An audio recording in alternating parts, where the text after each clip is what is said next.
Sosiologi. Saya akan mewawancarai dengan Bapak Bayono dengan judul permasalahan aksesibilitas jalan dan upaya meningkatkan infrastruktur di wilayah Cibiru. Apakah Bapak siap diwawancarai? Ya, mulai saja. Apa dampak terbesar dari kerusakan jalan terhadap kegiatan Bapak?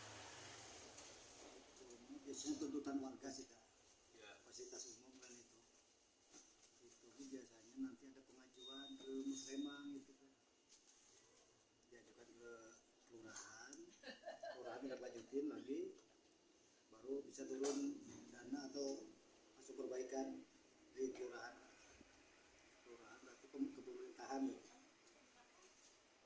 Lanjut ke pertanyaan selanjutnya, itu siapa pihak yang menurut Bapak harus mengambil tindakan jalan tersebut? Apakah pemerintah, apakah desa, apakah warga? Pemerintah tingkat apa kabupaten, apa kecamatan? Kelurahan dulu baru diajuin ke pemerintah provinsi, nanti ACC baru mulai pengerjaan. Dilanjut ke pertanyaan selanjutnya, itu kapan terakhir kali Bapak melihat adanya perbaikan di wilayah Cibiru itu? Di daerah sini udah lama kan, 2017 kalau nggak salah, 2017an. Lanjut ke pertanyaan selanjutnya, yaitu mengapa penertiban jalan Cibiru kurang optimal? Menurut Bapak penertiban di Cibiru itu optimal apa tidak? Jalan Cibiru itu untuk lingkungan atau jalan umum? Untuk lingkungan dan jalan Lingkungan. Kalau lingkungan mah karena harus bergilir Kak. Ya. Tiap RW harus ada pengajuan dulu kelurahan. Itu pun nanti sesuai agenda di kelurahan. Jadi nggak langsung turun begitu saja gitu. Kalau untuk jalan umumnya mungkin terlalu sempit Kak, Cibiru terlalu sempit. Bagaimana menurut Bapak perbaikan infrastruktur dapat meningkatkan kembali aktivitas perdagangan di wilayah Cibiru?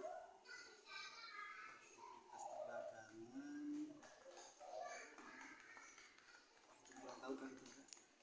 Yang jelas mah penunjang sih, penunjang. Iya.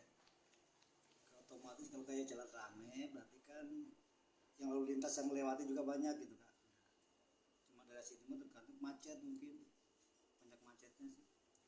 Untuk Bapak harapan untuk jalan di Cibiru ini apa? Harapannya Bapak pengen gimana?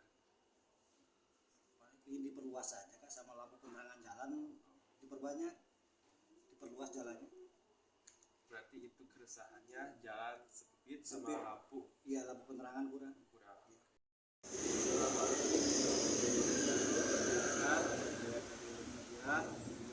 Dengan Bapak Asep, saya ingin mewawancarai Bapak Asep tentang infrastruktur dan jalan Cibiru ini. Apa saja kendala akses jalan Cibiru ini Bapak? Akhirnya itu ya kita kan di sini. Tapi kalau dari orangnya itu lagi macet ya, Apakah banyak kecelakaan?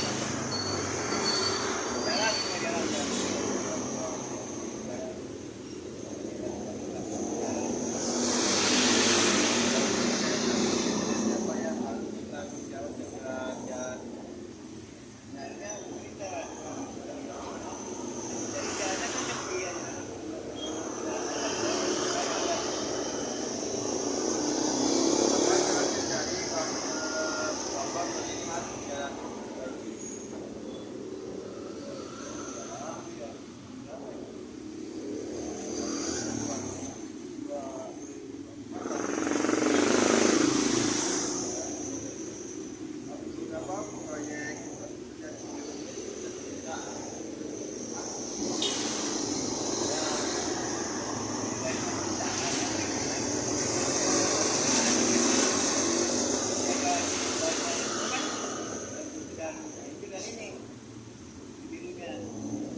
pengguna jalan yang harusnya bisa rapi gitu, tapi masih banyak yang rusak, baik itu berlubang ataupun bahkan ada yang sedikit jalan pecah, itu kan membahayakan juga gitu.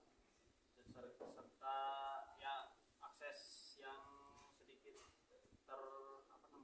tersendat gitu, jadi kita nggak bisa saset lah.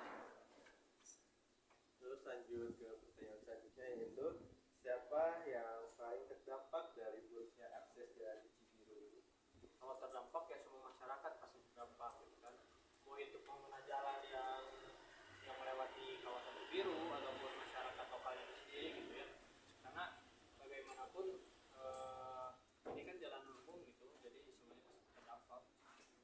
Kapan Anda mulai merasakan dampak rusaknya jalan di Cibiru ini? Sebenarnya kerusakannya ada itu hampir dari tahun 2017 gitu ya, walaupun ada sedikit perbaikan, namun ya mungkin dari vendornya itu sendiri kurang